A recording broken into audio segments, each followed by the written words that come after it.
இது சிஜேபின்றது வந்து அபிஜித் திப்கே அப்படின்ற ஒரு அமெரிக்கால மாஸ்டர் ஸ்டூடெண்ட்ஸ் படிச்சுட்டு இருக்காரு, பப்ளிக் ரிலேஷன்ஸ்ல அவர் ஆரம்பிச்சிருக்காரு.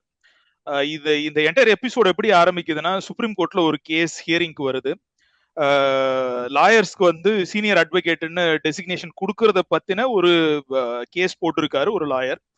சோ அந்த கேஸ் டிஸ்மிஸ் ஆகுது. சீஃப் ஜஸ்டிஸும் இன்னொரு ஜஸ்டிஸும் அதை இன்வெஸ்டிகேட் பண்றாங்க. அப்போ அந்த ஜட்ஜ்மெண்ட் கொடுக்கறதுக்கு முன்னாடி ஓரல் அப்சர்வேஷன்ல வந்து சீஃப் ஜஸ்டிஸ் வந்து சில அப்சர்வேஷன் சொல்றாரு. அந்த அப்சர்வேஷன்ல வந்து அவர் என்ன சொல்றாருன்னா, சில பேர் இருக்காங்க, சில இளைஞர்கள், அவங்களுக்கு நல்ல குவாலிஃபிகேஷன் கிடையாது. நான் கரெக்டா கோட் பண்ணல, பட் அவர் சொன்னது சாராம்சத்தை சொல்றேன். அவங்களுக்கு நல்ல எஜுகேஷன் கிடையாது, அவங்களுக்கு வேலை கிடையாது. இதுல சில பேர் வந்து மீடியால போறாங்க, சில பேர் சோசியல் மீடியால போறாங்க, சில பேர் வந்து ஆர்டிஐ ஆக்டிவிஸ்ட் ஆகுறாங்க.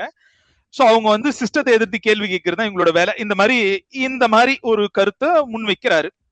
சோ இதுக்கு சமூக வலைத்தளங்கள்ல நிறைய எதிர்வினை வருது. அது 15ஆம் தேதி இந்த கேஸ் வருது. 15ஆம் தேதி அவரோட அப்சர்வேஷன் சொல்றாரு. அந்த கேஸ் டிஸ்மிஸ் ஆகுது.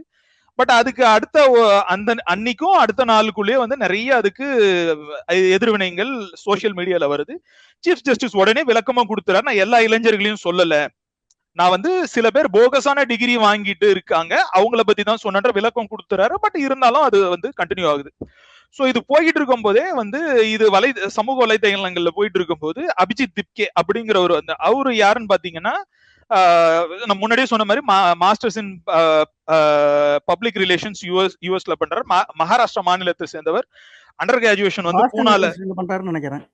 பாஸ்டன் யூனிவர்சிட்டியில பண்றாரு. மகாராஷ்டிரால வந்து பூனேல வந்து அவர் வந்து ஜேர்னலிசம்ல அண்டர் கிராஜுவேட் பண்ணிட்டு 2020 இருந்து 2023 வரைக்கும் அவர் வந்து ஆம் ஆத்மி பார்ட்டியோட சோசியல் மீடியா விங்ல வந்து அவர் வந்து ஒரு 2 விதமா சொல்றாங்க. ஒருத்தர் என்ன சொல்றாங்க, அவர் வாலண்டரியா இருந்தாருங்கிறாங்க. இன்னொரு என்ன சொல்றாங்க, அவர் ஸ்ட்ராட்டஜிஸ்டா இருந்தாருன்றாங்க. 2020ஆம் வருஷம் டெல்லி எலெக்ஷன்ல ஆம் ஆத்மி பார்ட்டி ஜெயிச்ச போது அந்த எலெக்ஷன் கேம்பெயின்ல அவர் வந்து சோசியல் மீடியால மீம்ஸ் பேஸ் பண்ணி digital marketing content youth target பண்ணி இது பண்ணி இருக்காரு.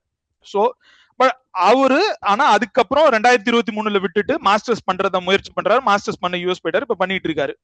சோ அந்த அடுத்த நாள் அவர் என்ன பண்றாருன்னா, அவரு ஒரு வேடிக்கையா ஒரு சட்டாரிக்கலா என்ன சொல்ல, எல்லா காக்ரோச்சும் ஒன்னா சேர்ந்தா என்ன அப்படின்னு ஒரு ஜட்ஜ் வந்து அந்த காக்ரோச்ன்ற வார்த்தை யூஸ் பண்ணாரா? யூஸ் பண்ணிருக்காரு. காக்ரோச்ன்ற வார்த்தை யூஸ் பண்ணிருக்காரு.